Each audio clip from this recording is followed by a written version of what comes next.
In the previous video, covering Chapter 1, we found that nothingness originates from consciousness, and that the being of this consciousness is freedom. Freedom annihilates what is actual for the sake of what is possible. This negating power of consciousness in its freedom comes in many forms. One very special type of attitude of negation is bad faith, mauvaise foi, wherein consciousness directs its negating power toward itself. Bad faith is a kind of lying. But how is it different from falsehood, or the more common manner we talk about lying? First, that kind of lying in its pure form doesn't bear on one's consciousness, but is directed outward, since to lie presupposes an affirmation of a transcendent truth, which one keeps to themselves, even while outwardly denying it. Thus, this general mode of lying is a kind of cynical consciousness. Second, this lying is an expression of our being with others. The liar must consider the consciousness of another and hide from it what it affirms in its own consciousness, thereby taking advantage of the ontological duality of myself as I appear to me and myself in the eyes of the other. So, for example, when I say I can run a mile in under 6 minutes, I affirm to myself the truth of this matter, which is that I can't run a mile that fast. Being aware of the truth about how fast I can run, I'm also cognizant of the fact that the person I'm talking to doesn't have this knowledge. And so I can hide what I know to be true, so the other may believe to be true what I know to be false. So how is bad faith different from this cynical consciousness? First, it should be mentioned that when I engage in common lying, this does not preclude me from being in bad faith as well. In lying to another about how fast I can run, I may think it's essential to my identity that this person think a certain way about me, perhaps because I feel a need for their approval, or perhaps because I have to gain some kind of advantage over them, for example. In such a situation, one does not merely lie to the other, but first and foremost, I must lie to myself to motivate a lie to tell the other. Bad faith continues to have the structure of a falsehood, but in this case, I attempt to misrepresent the truth to myself. And this is obviously something very difficult to do, since lying to myself lacks the duality of deceiver and deceived one finds in ordinary lying. Sartre asserts that consciousness is a unity. Consequently, lying to myself necessarily requires that I comprehend the truth I attempt to conceal. This makes bad faith precarious, since I must in some sense be in good faith to the extent I am conscious of my bad faith as bad faith, while I also hide from myself that I am in bad faith. As such, bad faith is an evanescent phenomenon, constantly foiled and collapsing beneath my look and vacillating between good faith and cynicism. And yet, Sartre claims, bad faith has an autonomous, durable form that can be a normal feature of life. Before addressing how this can be the case, Sartre famously takes on what was, at the time he wrote this, a likely objection, namely the Freudian proposal for the unconscious. Freud introduces a division into psychic life that reestablishes the duality of deceiver and deceived. But if the truth here concerns unconscious drives, and the one deceived about this truth is the ego, what or who is the deceiver? According to Sartre, it is the censor, or what is later called the superego. This censor is the one that represses the truth of the unconscious id. And the only way to reestablish a connection between consciousness and unconsciousness is the intervention of the psychoanalyst, who mediates the relation between unconscious drives and conscious life, effecting a synthesis between the two. But this presents us with a difficulty when it comes to the matter of resistance. Resistance here is understood as a kind of sabotaging of analytic progress by the analysand through various acts of defiance, refusals, and removals, often in response to coming into contact with a repressed truth. It can't be the ego who is resisting, Sartre thinks, since the ego is supposed to be unaware of what is to be resisted. Thus, the source of this resistance must be the censor. the one who knows what it is repressing. However, this presents another difficulty. If the censor is the source of repression and resistance, it must in some manner be self-conscious. For how else would it comprehend the discordance between the truth and the lie, and to respond accordingly? Yet if the censor is in some way conscious, it must be conscious in such a way so as to not be conscious of this consciousness. In other words, the censor must lie to itself to maintain its contradictory roles, one being the repressing of truth to deceive the ego, while also not allowing this awareness to become aware of itself in the full light of consciousness. Thus, from the Freudian hypothesis, the notion of bad faith is not dispelled, but only displaced onto the censor. However, this is only the beginning of the difficulties, according to Sartre. For how can a repressed drive disguise itself so as to find indirect symbolic satisfaction if it's not in some way conscious of its being repressed? And how is it possible for our egos to derive any pleasure from such symbolic satisfaction of the drive if consciousness does not already include in itself, beyond the censor, some preliminary comprehension of what we are looking to be satisfied? Thus, Sartre states, by rejecting the conscious unity of the psyche, Freud is obliged to imply everywhere a magic unity linking distant phenomena across obstacles. Although to many in the psychoanalytic community, this argument doesn't hold water, it should be noted that there remain a number of prominent philosophers today who preserve some version of this argument, finding the notion of the unconscious to be incoherent as a philosophical concept. In section 2, Sartre provides two examples illustrating distinct patterns of bad faith: the woman faced with the prospects of dating a man, and the waiter in the cafe trying to play the role of a waiter. Rather than repeat these cases as Sartre presents them exactly, I'll represent their main points in a bit more updated narrative. So for the first one, let's imagine the scenario in which you ask your friend to go out and catch a movie at the theater, but without explicitly naming your intentions. Though you are friends, it's an unusual invitation since the two of you hadn't hung out together like this before, as you were always getting together with a larger group. You're both aware of feelings for each other, but also both afraid to admit them. For many reasons: fear of rejection, fear of the loss of a friendship should one of you not like the other, and even fear of them saying yes and the commitment and vulnerability such a yes would then imply. At one point, then, while watching the film, your hand brushes up against the other's hand, and each hand remains frozen there. What do? What does the other do? It's seemingly a moment of decision. If you remove your hand, you communicate that you don't really have romantic feelings and that this was just two friends getting together to hang out. If you keep your hand there, touching the other's, you communicate a romantic interest. What do you each do? Caught in this forced decision, a moment of bad faith enters in, wherein you try to convince yourself that such a moment has in fact not arrived. Perhaps you both keep your hands there but divorce yourselves from your bodies. You treat your hand like it's an inert thing, neither consenting nor resisting. And you treat the situation as if it doesn't mean anything, or you just act like you don't notice that your hands are even touching. You try to postpone the moment of decision as long as possible.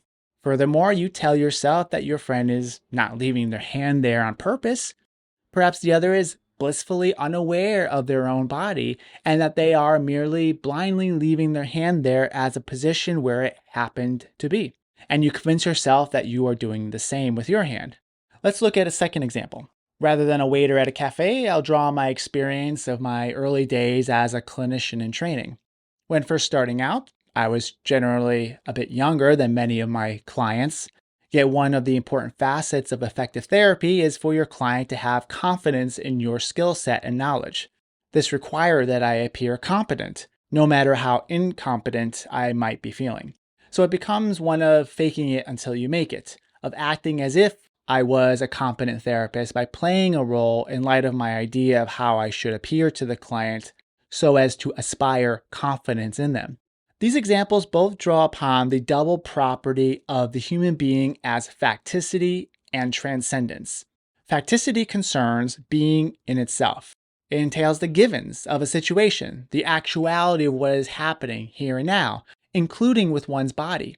Transcendence concerns being for itself, possibility, and the inherent freedom and negating power of consciousness. In the first scenario, where the couple is touching hands but not doing anything about it, we have a failure to coordinate one's facticity and transcendence. They are treating facticity, the actuality of hands touching, as if it were a mere matter of transcendence. That is, the possibility of freely reaching out to touch the other's hand. They don't acknowledge their hands being there where a decision must be made. At the same time, and in a contradicting fashion, they treat transcendence as a mere mode of facticity, wherein they ignore the intent in oneself and the other for keeping the hand there. The possibility of their expressing their desire for me by touching my hand is reduced to the mere facticity that hands happen to be touching, absent any intention behind it. The hand is simply there, and it doesn't mean anything other than a mere hand resting next to mine. Thus, this couple avoids not knowing what they know, and thereby maintain themselves in bad faith. To not be in bad faith requires a synthesis of facticity and transcendence while maintaining their proper difference. It is in this sense that we can understand what Sartre means when he says that we are a being which is what it is not, and which is not what it is. If we replace these terms with actuality and possibility, we get a bit of a clearer grasp of what Sartre might mean here. As human beings, we are the kind of being who is its possibilities. That is what it's not. And we are the kind of being who is not equal to its actualities. That is what it is. It's a kind of dialectical relationship we got going on here, one that must be kept in that dynamic relationship without separating them or collapsing one into the other, a true synthesis of a unity in difference. The second case builds upon the facticity transcendence distinction by adding to it another dimension, this time the difference between being for itself and being for others. And later on, we're going to have a lot more to say about being for others, so we won't elaborate much on this concept here.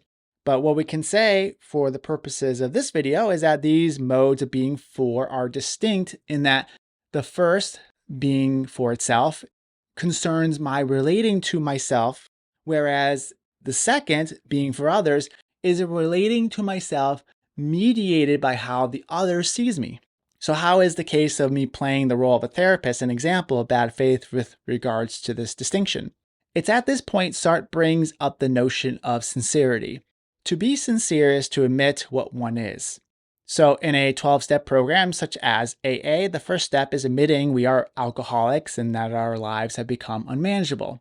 Sartre's difficulty with this kind of sincerity is that it essentializes something so as to become identified with it.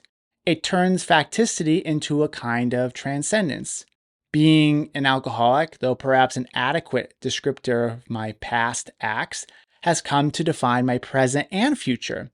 But to the degree that I am what I am not, I cannot perform this sincerity and truth, only as an act of bad faith in which I know I am what I am not, but I try to hide this fact by playing this role of acting as though I could be equated with this identity. So although sincerity in this sense is impossible, we often find ourselves obliged to express sincerity. And this is where being for others enters in. I try to become the therapist that I am identified as because I feel the need to be it for the other. On some level, I realize it's not who I am, but I still try to play the role assigned to me and expected of me, to be the good therapist, or the good waiter, good student, good son, good father, etc. And not only do I feel this expectation, in bad faith, I assume it as who I truly am trying to be. I believe in my own role playing while also hiding from myself that this is what I am doing. Yet, since consciousness is not anything, to be sincere in the sense of openly admitting that I am this thing is impossible. Instead, I am a therapist, only in the sense of not being one, in that I can always freely detach from this role which never fully defines me. In exploring the nature of bad faith, we have yet to consider the meaning of faith itself, and this is the theme of Section 3. Sartre begins by defining faith as a matter of belief, and belief entails the adherence to an object not given in full evidence, or at least given indistinctly. Sartre illustrates this with an example of friendship. I believe my friend cares for me. I believe it without knowing it, that is, without unwavering evidence for what I believe in. I do not believe in my friends caring for me like I know that 2 + 2 = 4. It is, to draw upon Pascal, a reason of the heart rather than a reason of the mind. When I decide to believe something, I allow myself to give in to my impulse to trust whatever it is I'm believing in, and I conduct myself accordingly, as though I were certain of it. And it is my belief in my friend's care that becomes the meaning of that friend's actions. This example of belief is what Sartre here calls good faith. In good faith, I recognize there must be some kind of evidence for my belief, and that I must decide on what evidence will be sufficient to sustain that belief. However, an inherent difficulty of belief is that the consciousness of believing immediately entails not believing. This is because once I know that I believe, this belief itself appears to me as merely a subjective determination, one that can be wrong. Furthermore, it is not merely a matter of a specific kind of believing that is aware of itself, since to believe inherently entails knowing that I believe, and all believing then is destructive of itself. And in the sense, the ideal of good faith, to believe what one believes, is very similar to sincerity, to be what one is, since both are definitionally impossible. So as such, good faith constantly seeks to flee from this disintegrating, non-believing what one believes by taking refuge in being in itself. What this means is that good faith recognizes the fact that I face uncertainties concerning my beliefs.